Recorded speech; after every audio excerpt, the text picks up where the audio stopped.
coronavírus nos trouxe a necessidade de reflexão. Mas, ao mesmo tempo, o coração triste em função de tantas pessoas que amamos e que admirávamos que faleceram. Aldir Blanc, um grande compositor da música popular brasileira, era um deles. E eu usei esse poema no início da minha dissertação de mestrado. Os boias frias, quando tomam umas biritas, espantando a tristeza, sonham com bife a cavalo, batata frita e a sobremesa. Depois também sonham com cigarro, um beijo de uma mulata chamada Leonor ou Dagmar. Se choramos a morte de Aldir Blanc, esse pequeno trecho da canção nos mostra a necessidade de uma outra comprovação. Os boias frias, que somos todos nós, muitas vezes utilizam do álcool para fugir das tristezas. E isso é algo que aumentou estatística e comprovadamente na pandemia. Houve um aumento enorme no consumo de álcool. A Organização Mundial da Saúde, ela define que o aumento no consumo que se consolida como alcoolismo, que se consolida como dependência, é quando o sujeito deixa de fazer coisas, atividades que antes davam prazer para ele, para ficar por conta exclusivamente do consumo. O indivíduo visitava a casa da mãe, o indivíduo fazia uma atividade educacional, o indivíduo gostava de ir ao Mineirão no fim de semana.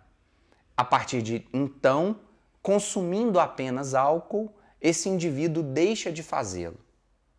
Nesse momento, deixar de fazer algo que antigamente dava prazer para consumir a substância, aí está consolidada a ideia da dependência. Não é pela questão do aumento da frequência ou do próprio aumento do consumo.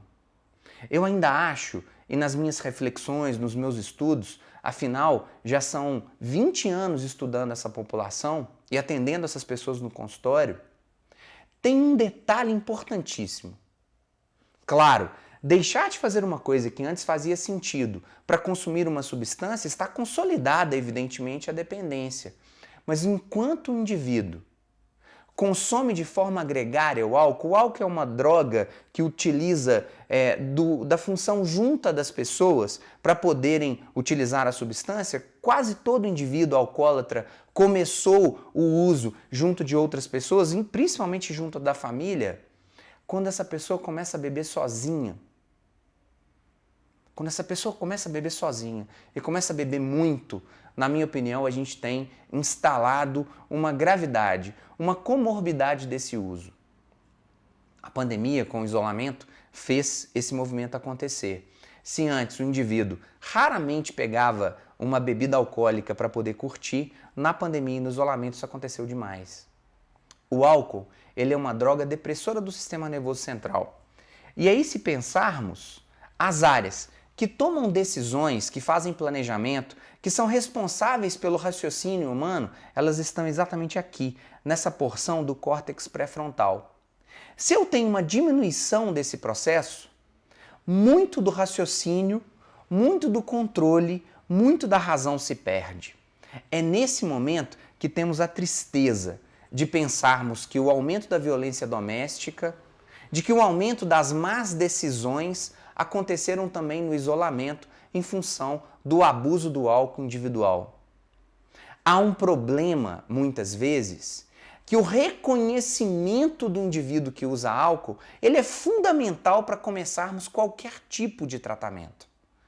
Os Alcoólicos Anônimos, que é uma tradição quase centenária, laureada pela Harvard Medical School como uma iniciativa mais eficaz para se tratar o álcool, não são as clínicas caríssimas, é o Alcoólicos Anônimos, são os Alcoólicos Anônimos, os grupos de AA que fazem esse trabalho de forma tão eficaz e tão bela.